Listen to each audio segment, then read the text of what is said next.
I'm really explaining also, trying to my best to the world, all the wonderful benefits of holding your breath, or stilling the mind, or going into meditation underwater, or just using it as a pause in your everyday life. So breath holding can be seen from so many different angles. It doesn't have to be extreme, under ice, crazy long dives that we can certainly go deeper into. Yeah. But if you just see it as a pause,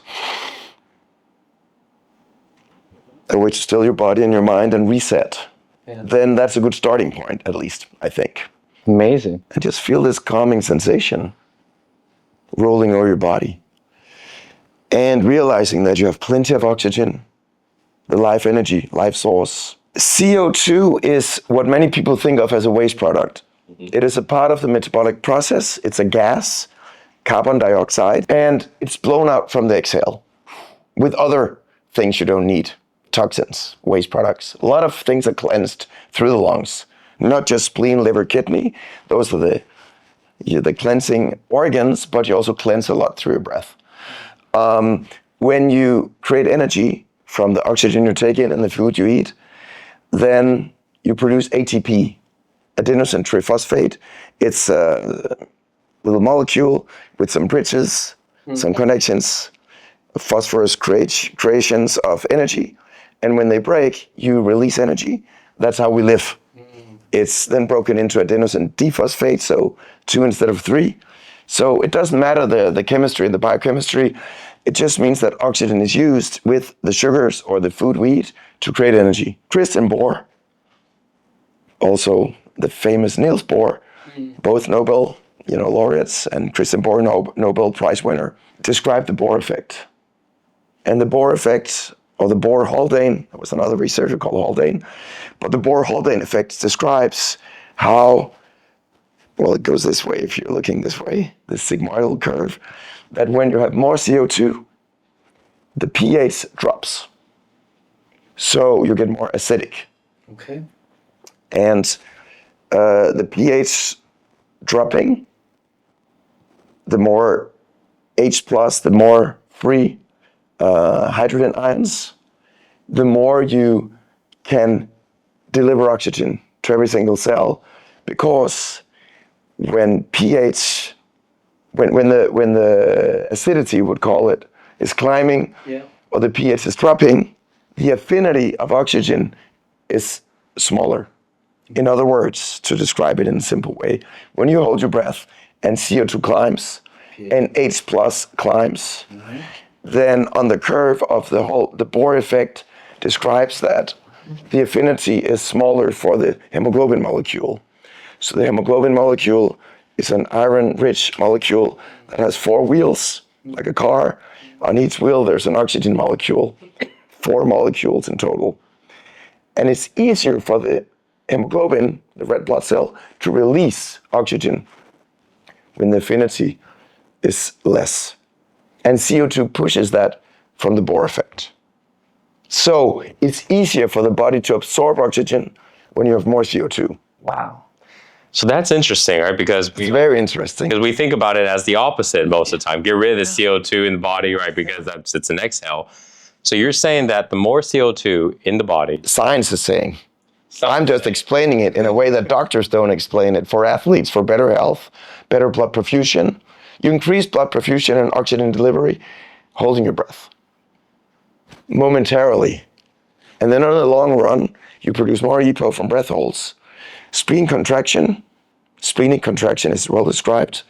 Diving physiology, the mammalian dive response. You release more red blood cells because they're stored in the spleen. It's called the blood red spleen in biology.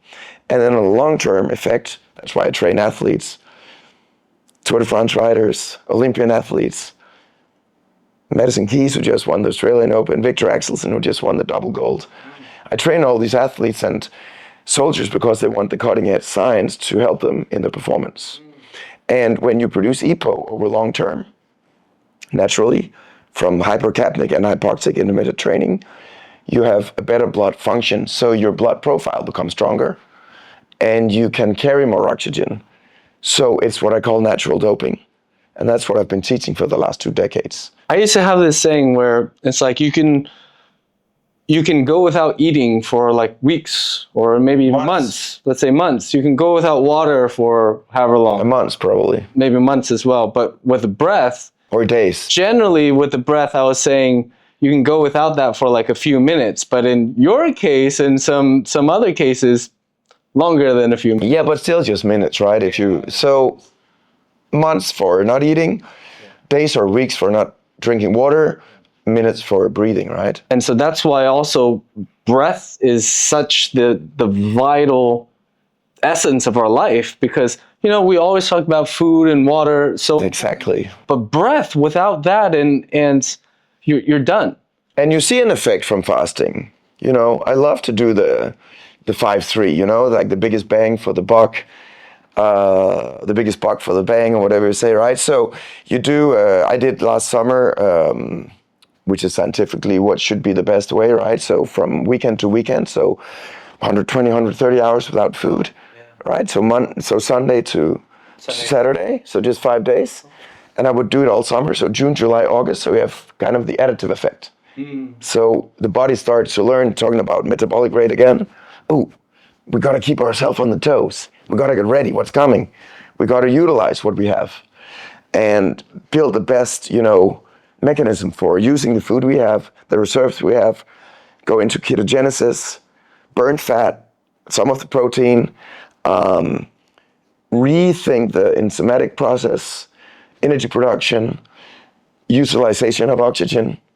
And I do water fasting, so I do drink, a little bit of water every day, and actually cheat a little bit, like I tell people when they're laughing, thinking I'm crazy. Yeah, but I put a little bit of lemon juice in just for the taste.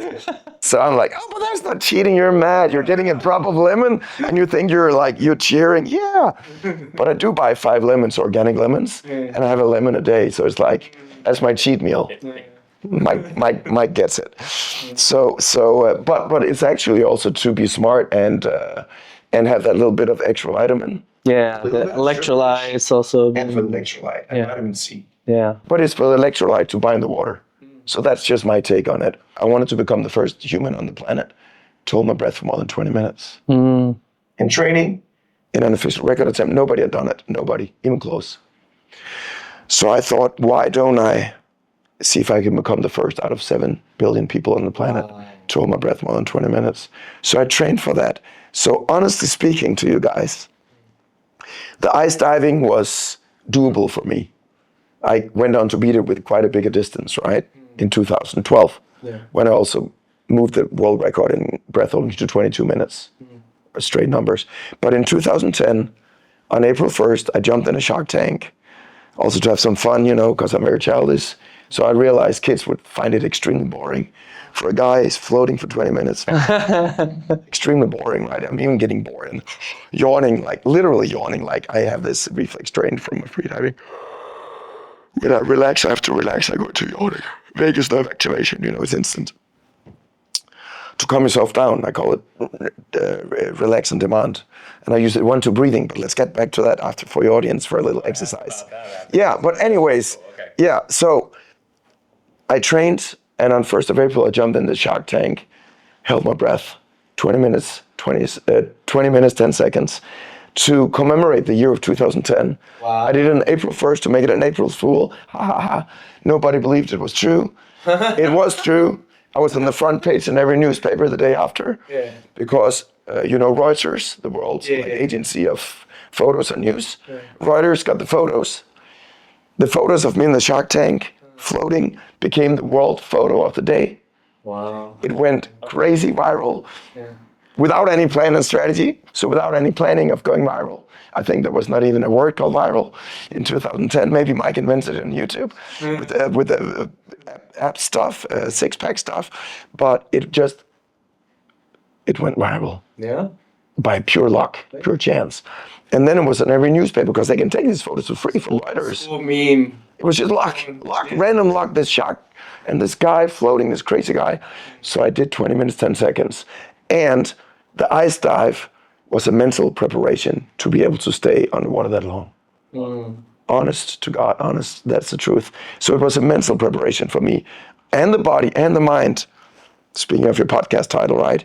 It was to be strong in body and mind, to be able to do it, because you had Guinness World Record officials, you had doctors, you had the Danish national television making a national program about me, how to manage stress under pressure with sharks, Guinness World Record attempt, filming for national television, all this stuff going on, and you just have to be zen. And you have to do it on that dive, on that day. There's no second chance. And I got lucky. And I passed the 20 minute, 10 seconds. You did 2010. I'm assuming maybe you could have even gone a bit more. I was almost at the limit there, I will admit. I mean, with sharks too. Some people just will freak out on the shark part. Did that even affect you though? You know, you didn't even mention anything. Okay, with sharks, anyways, the breath. It was not to, have the kids bored. And I'm very childish, so I believe in it. But it was also to show that sharks are not out to get you. Yeah. I'm a marine biologist. You probably don't know. I'm a trained marine biologist. I have a science degree in biology, master's degree in biology. And it was also to show sharks are not out to get you. Sharks eat fish. They do. They don't eat humans. Great whites, white, tiger sharks, hammerheads, bull sharks. You have 3 or 4 or 5 species of sharks that are big enough or wild enough that they might do damage to you, but they don't eat humans. Oh my God. And you can count human fatalities on 2 hands worldwide, and you have 10 million people every day, of 100 million in the water splashing. They don't eat you. They eat different prey. They spit you out. So there's no such thing as a Meg? Megalodon or a Meg. Megalodon? Yeah. Potentially, but probably not. Loch Ness Monster, we don't know. But there are some mega big great whites, and they're big enough to eat you, but they spit you out. You're just they're like, oh, what is this? What is Get me. skinny, like, what is this? What the hell? I want a seal with some blubber. Yeah. And they don't have hands. They taste and learn about the world with their teeth and the mouth. Wow. They do. They don't have hands. That would probably be an interesting experiment. So it was to show that sharks are not out to get you. So from that moment on, I was a 4 times freediving world champion already back then. Official world records, 4 times world champion is my lucky number for many reasons. I was the 4 times freediving world champion. Nobody really knew, just in the freediving world. Yeah. But with that world record, I became world famous because it went viral. Yeah. And from then on, all the Guinness World Records I did were more a marketing show. I always created my world records as an event. So the core, number 1 objective, break the world record, break the 20 minutes barrier. I did that. Second objective, hit 20 minutes, 10 seconds on the spot. I got lucky. Good coaching also. You have to have good coaching. My brother was there also. He's coaching me. He's a doctor. Fourth objective, show that sharks are not out to kill you. Tell a story. Talk about the marine environment. We need to protect these animals. We need to protect sharks. They're not horrible monsters as they're described in, Jaws and all these movies that made so much damage. 5, get the message out, So it's like an onion, and you have all these layers you have to peel. Yeah. So then when I did the 22 minutes, well, the year after in 2011, I did 21 minutes. 2-1, like 2011, on Stan Lee's Superhumans. The Stan Lee, the comics painter, is in the heavens now, but he had the Fabulous Four, Spider-Man, Hulk, all these cartoon superheroes. So I was on his show. Wow.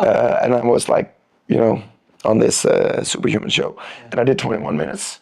And then the year after, 2012, I was invited to London. And again, live, I got lucky. And I did 22 minutes, 0.00. Or 22 minutes, 0.71, but 22 minutes on Stan Lee Superhumans. And I was crowned the ultimate superhuman.